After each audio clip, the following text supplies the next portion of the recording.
Hey guys, welcome back. अब हम बात करने वाले हैं एसी, डीसी, इन्वर्टर और रेक्टिफायर। यहां पर हम मेनली बात करेंगे एसी और डीसी करंट की, और इससे रिलेटेड जो दो टर्म्स हैं रेक्टिफायर और इन्वर्टर, इनके बारे में हम बात करने वाले हैं।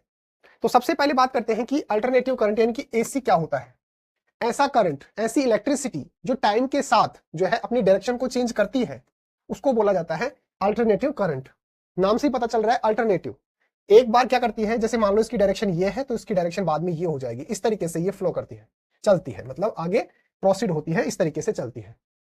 अल्टरनेटिव करंट के अंदर क्या होता है, स्पेसिफिक टाइम के बाद जो है ये अपनी डायरेक्शन जो है वो चेंज कर लेती है। अब डीसी करंट क्या होती है, डायरेक्ट करंट क्या होती है? ऐसी करंट, ऐसी इलेक्ट्रिसिटी जो टाइम के साथ डायरेक्शन को चेंज नहीं करती है, यानी कि जो एक ही डायरेक्शन के अंदर फ्लो होती है। जैसे ये कोई करंट है, ये एक ही डायरेक्शन के अंदर फ्लो हो रही है इस तरीके से, तो ये क्या हो गई, ये डायरेक्ट करंट हो गई, डीसी करंट हो गई। अब हम बात करते हैं कि मान लो कि कोई एसी करंट है। जैसे हम घर के अंदर जो इलेक्ट्रिक पोल से जो करंट आती है, इलेक्ट्रिसिटी आती है, वो आती है एसी फॉर्म के अंदर।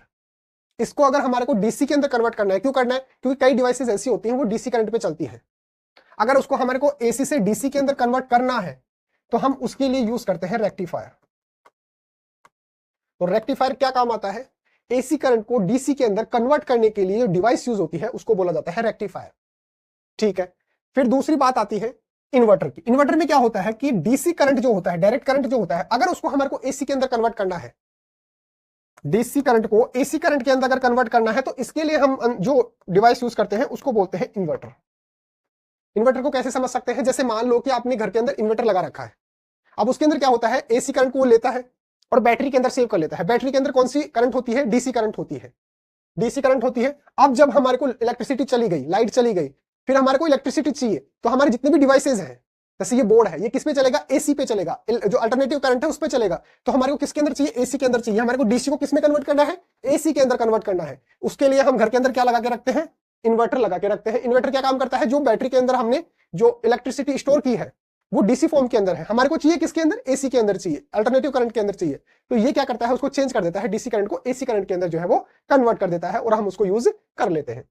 तो इन्वर्टर क्या होता है, वो जो डीसी को करंट को जो है वो एसी के अंदर कन्वर्ट कर देता है। और रेक्टिफायर क्या होता है, जो एसी करंट को डीसी करंट के अंदर जो है वो कन्वर्ट कर देता है। और डीसी करंट क्या होता है, जो डायरेक्शन चेंज नहीं करते हैं टाइम। जैसे मान लो कि भाई एसी जो करंट होता है वो एक टाइम के बाद अपनी डायरेक्शन चेंज कर लेता है। इसकी डायरेक्शन फिलहाल ये है, फिर ये है, फिर ये, इस तरीके से क्या करता है, ये डायरेक्शन को चेंज करता रहता है। यहां पर अगर हम बोले पॉजिटिव तो यहां पर नेगेटिव, डायरेक्शन को क्या कर रहा है, ये चेंज कर रहा है। तो इस तरीके से हम इन पॉइंट्स को समझ सकते हैं। अगर वीडियो अच्छा लगा है, समझिए, तो वीडियो को लाइक कीजिए, शेयर कीजिए। Thank you so much.